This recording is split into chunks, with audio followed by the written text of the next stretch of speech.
Good day students. हमने पहले की क्लास में पढ़ा था व्यक्तित्व विकास को प्रभावित करने वाले विभिन्न कारक। हमने कुछ कारकों के बारे में पहले की क्लास में पढ़ा था, जैसे वंशानुक्रम, वातावरण, वातावरण में भी शरीर रचना और शारीरिक दशा। और शारीरिक दशा किसकी वजह से प्रभावित होती है? अंतःस्रावी ग्रंथियों की वजह से। और अंतःस्रावी ग्रंथियाँ कौन कौन सी है? पीयूष ग्रंथि, थायराइड ग्रंथि, पैराथायराइड ग्रंथि, अग्नाशय ग्रंथि, एड्रिनल ग्रंथि और जनन ग्रंथियाँ।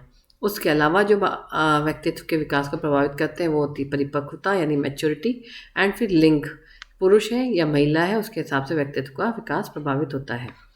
और दूसरे कारक होते हैं भौतिक वातावरण। भौतिक वातावरण से हमारे यहाँ तात्पर्य है कि जिस एनवायरनमेंट में बच्चा रह रहा है उसमें क्या क्या सुविधाएं हैं, कैसा एनवायरनमेंट है, ठंडा प्रदेश है कि गर्म प्रदेश है, और वहाँ की व्यवस्थाएं कितनी हैं, आर्थिक स्थिति उस जगह की कैसी है, सामाजिक भौतिक स्थिति कैसी है, कोई जलवायु अच्छी जलवायु वाला देश है या जगह है या बंजर भूमि है। तो इन सब चीज़ों का भी बच्चे की पर्सनैलिटी के ऊपर बहुत प्रभाव पड़ता है। तो भौतिक वातावरण अपने आप में किसी भी व्यक्ति की पर्सनैलिटी को प्रभावित करने में बहुत महत्वपूर्ण रोल अदा करता है। अब हम देख सकते हैं कि जैसे हमने देखा है कि पर्टिकुलर जगह के लोग जो है, अब हाँ जैसे हम जाएंगे वेस्ट इंडीज़ के बारे में जब हम दिमाग लगाते हैं तो हम देखते हैं कि ये बच्चे ये यहाँ के जो लोग होते हैं वो शारीरिक दृष्टि से बहुत ज़्यादा सक्षम होते हैं। आप देखिए जितने भी वर्ल्ड रिकॉर्ड्स दौड़ने के, भागने के, किसी शॉट पुट के या इस तरह के हैं, वो ज़्यादातर मैराथन के, वो सारे ऐसे लोगों के नाम हैं जो ब्लैक हैं। यानी भौतिक वातावरण में जो बच्चे गर्म प्रदेशों को बिलोंग करते हैं उनमें शारीरिक क्षमता बजाय दूसरे ठंडे प्रदेशों में रहने वाले लोगों के कंपैरिजन में तुलना में अधिक होती है। तो इस तरीके से बच्चे की पर्सनैलिटी जो है वो भौतिक वातावरण प्रभावित करता है। इसके अलावा जो कारण होता है भौतिक वातावरण में कई चीज़ें कार्यक्रम आती हैं, उनमें से एक होता है पुरस्कार एवं दंड। ये पुरस्कार एवं दंड क्या है? हमने देखा कि जैसे मान लीजिए कोई बच्चा ऐसा है, जैसे इसके लिए हमें एक बहुत चीज़ समझनी पड़ेगी कि पुरस्कार एवं दंड का महत्व, और उससे समझ सकते हैं कि बच्चों को यदि पेरेंट्स पालते हैं, उनको रखते हैं, तो उनको पालने के 3 तरीके होते हैं। एक होता है ऑटोक्रेटिक यानी अंकुशवादी, दूसरा होता है डेमोक्रेटिक यानी लोकतांत्रिक, और तीसरा होता है परमिसिव यानी अनुमतिपूर्ण।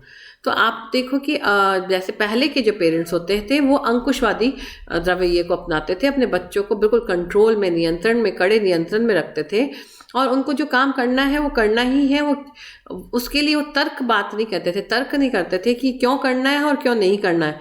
नहीं करना है क्योंकि हमने कह दिया है, करना है क्योंकि हमने कहा है। दोनों में ही उनके लिए कोई तर्क नहीं। और यदि उन्होंने वो काम कर लिया, उन्होंने मना किया और उन्होंने नहीं किया तो उन्हें वेल एंड गुड, लेकिन उन्होंने मना किया और आपने कर लिया तो आपको उसके लिए दंड का सामना करना पड़ेगा। और सेम यदि उन्होंने मान लीजिए किसी काम को कहा कि आप करो और आपने कर लिया अच्छे से, तो उसके लिए आपकी प्रशंसा नहीं होगी। ये अंकुशवादी पेरेंट्स की बात कर रही हूँ मैं। और यदि आपने नहीं किया है तो उसके लिए आपको दंड मिलेगा। तो इस तरह के पेरेंट्स का रवैया होता था। उसके बाद एक होता है अनुमतिपूर्ण। आजकल जो के पेरेंट्स होते हैं वो अनुमतिपूर्ण तरीके से बच्चों को पालते हैं। अनुमति यानी परमिसिव, बच्चा जो कहेगा वो करेंगे, बच्चा जो चाहेगा उसको करने देते हैं। उसको ये भी नहीं बताते हैं कि तुमने गलत किया है, ये भी नहीं कहते हैं कि तुमने सही किया है। तो उसमें पुरस्कार एवं दंड का बहुत ज़्यादा महत्व इसमें भी नहीं रहता है। तीसरा होता है लोकतांत्रिक तरीके से। लोकतांत्रिक तरीके से बच्चे के रखने का मतलब होता है कि जहां बच्चा गलत होता है वहां उसको बताया जाता है। यदि उसको दंड देना है तो दंड दिया जाएगा, यदि उसने अच्छा काम किया है तो उसको प्रशंसा की जाएगी।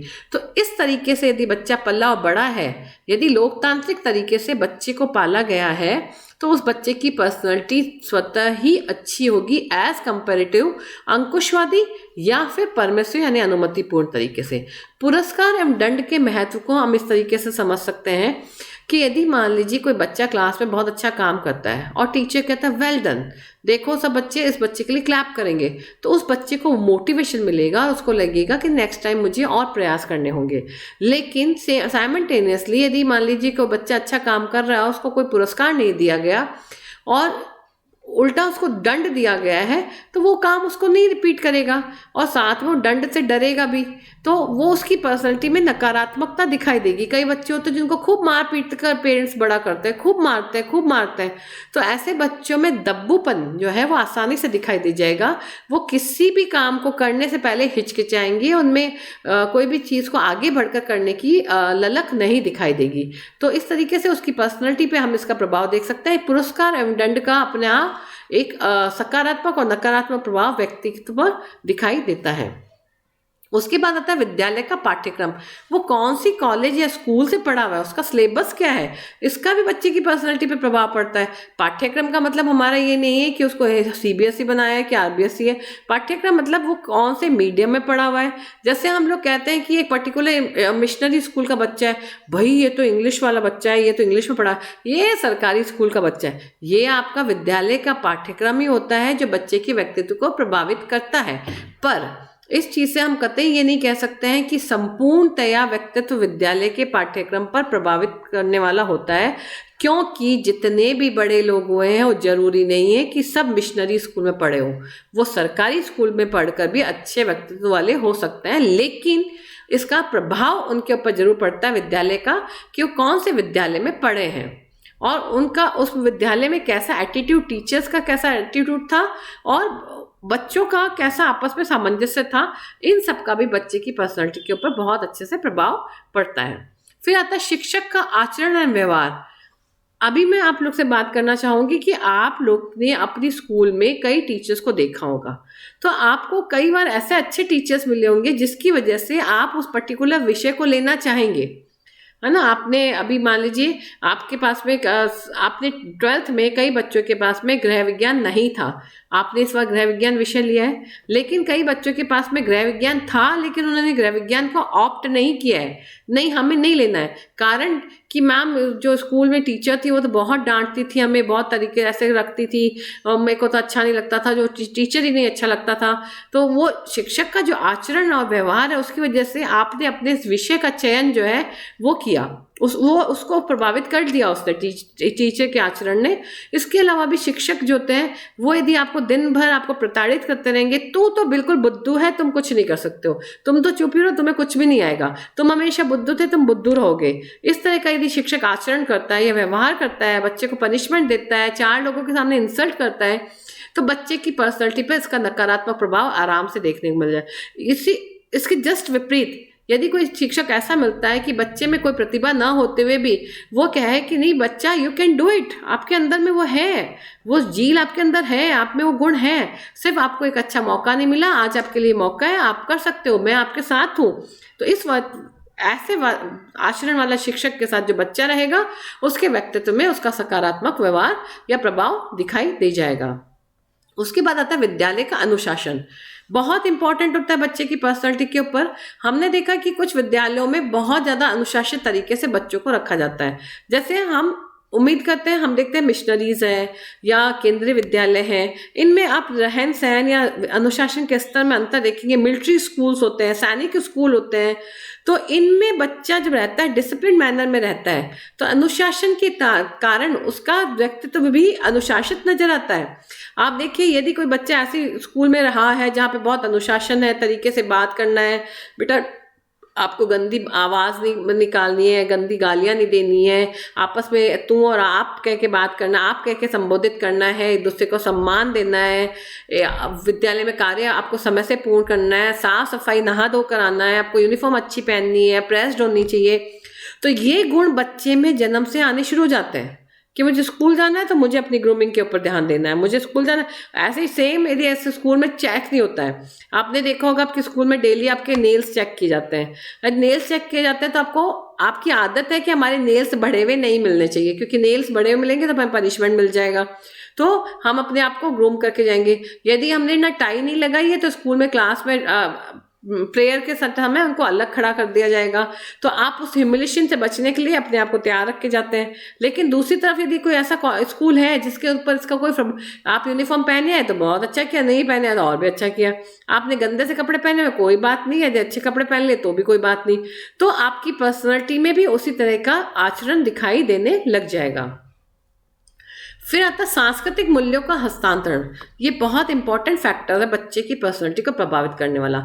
सांस्कृतिक मूल्य से हमारा यह तात्पर्य है कि बच्चा जिस एनवायरनमेंट में रहता है, जिस परिवार में रहता है, उस परिवार या जिस प्रदेश में रहता है, जिस देश में रहता है, जिस गांव में, जिस शहर में रहता है, उसके अपने सांस्कृतिक मूल्य होते हैं। कुछ जगह के अपने मूल्य होते हैं, उसके अकॉर्डिंग उसको जीना होता है। जैसे अभी हम सोचते हैं कि कोई बच्चा यदि गांव में रह रहा है तो वो हार्ड वर्किंग होगा। यदि उसको कोई ऐसी जगह रहता है जहाँ ऐसे परिवार में या सोसाइटी में रहता है तो वहाँ सांस्कृतिक मूल्यों में है कि भाई आपको तमीज से बात करनी है, आपको गाली नहीं देनी है, चोरी नहीं करनी है, मिलजुल कर रहना है, लड़के और लड़कियाँ समान होती है, लड़कियाँ लड़कों से किसी तरह से अलग नहीं होती है, तो वो उसकी पर्सनैलिटी में दिखाई दे जाएगा। लेकिन यदि कोई ऐसी जगह पर रहता है जहाँ पे लड़के और लड़कियों में अंतर बहुत ज़्यादा माना जाता है कि लड़के लड़के होते हैं, लड़कियाँ कुछ नहीं कर सकती है, यदि ऐसे एनवायरनमेंट में बच्चों को पाला जाए, ऐसे सांस्कृतिक मूल्यों के साथ पाला जाएगा, तो लड़की अवश्य संभावी जो उसमें है वो कॉन्फिडेंस जो है वो कम होगा एज कम्पेयर टू बॉय। और कॉन्फिडेंस की कमी होगी तो उसके व्यक्तित्व के उसको उसका प्रभाव पक्का ही पड़ेगा। अन्य सांस्कृतिक मूल्य क्या होते हैं कि आप एक दूसरे को देखने का तरीका, आपको सम्मान किस तरीके से देना है, आपको कितना किसके लिए करना है, सहयोग की भावना कैसे लानी है, ये सब सांस्कृतिक मूल्य यदि बच्चे में अच्छे आए हुए हैं तो उसकी पर्सनैलिटी पे इसका सकारात्मक प्रभाव दिखाई देगा। यदि सांस्कृतिक मूल्यों का अभाव है तो इसमें पक्का ही उसकी नकारात्मक दिखाई देगी। सांस्कृतिक मूल्य के हस्तांतरण से हम ये भी एक अच्छा एग्जाम्पल मैं देना चाहूँगी कि जैसे यदि हम किसी लड़के के लिए लड़की देखने जाते हैं तो हम उसकी फैमिली बैकग्राउंड को देखते हैं, उसका समाज में स्तर देखते हैं, वो कहाँ से आया हुआ है, उसके ऊपर कोई कोर्ट केस तो नहीं चल रहा है, लोग उसके बारे में क्या राय रखते हैं, हम ये देखते हैं। लेकिन कुछ एक आप विश्वास नहीं करेंगे कि कुछ एक ऐसी जगह भी होती है, कुछ एक ऐसी कम्युनिटीज़ होती है जहाँ पर देखा जाता है कि यदि आपको किसी बच्चे को शादी करनी है तो ये देखा जाता है कि उसके ऊपर कितने केस चल रहे हैं। जितने ज़्यादा केस चल रहे हैं वो उतना ही ज़्यादा क्वालिफाइड है उसके पति बनने के लिए, यानी जितना उसका नेगेटिव आचरण है वो उसके लिए पॉजिटिव वाला काम करेगा। तो अलग अलग जगह के अलग अलग सांस्कृतिक मूल्य होते हैं, तो उसके हिसाब से उनकी पर्सनैलिटी भी प्रभावित होती है। तो सांस्कृतिक मूल्य में बहुत ज़रूरी है कि बच्चे के सांस्कृतिक मूल्यों का हस्तांतरण पेरेंट्स के द्वारा या स्कूल के टीचर्स के द्वारा या समाज के लोगों के द्वारा कैसे दिया गया है, उसका उसके पर्सनैलिटी के ऊपर उसका प्रभाव पड़ेगा। फिर आता है नाड़ी संस्थान। नाड़ी संस्थान यानी हमारी मांसपेशियाँ, हमारी बॉडी बिल्ड, हमारे अंदर की जो केमिस्ट्री है वो सब चीज़ें।